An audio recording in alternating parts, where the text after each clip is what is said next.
In tempi di crisi in cui i comuni faticano a chiudere i bilanci, succede anche questo. A Roncade, nel Trevigiano, le epigrafi vengono sponsorizzate da un'azienda di pompe funebri. Vediamo. Annunci funebri con la pubblicità. Se è il caso di farlo, che è una roba che vale, venga bene.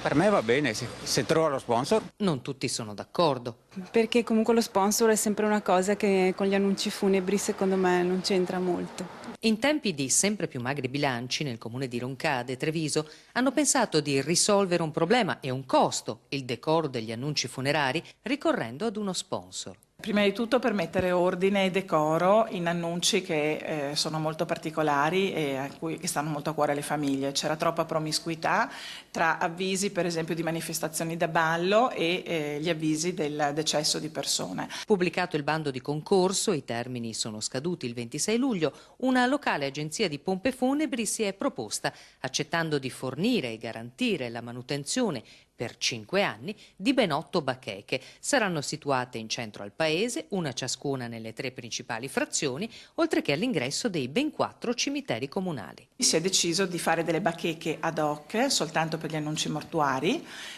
soltanto che bisognava trovare il modo di farlo senza far uscire un euro dalle casse del comune che in questo momento piangono. A Roncade, poco più di 14.000 abitanti, tutti si conoscono ed essere partecipi della dipartita di un compaese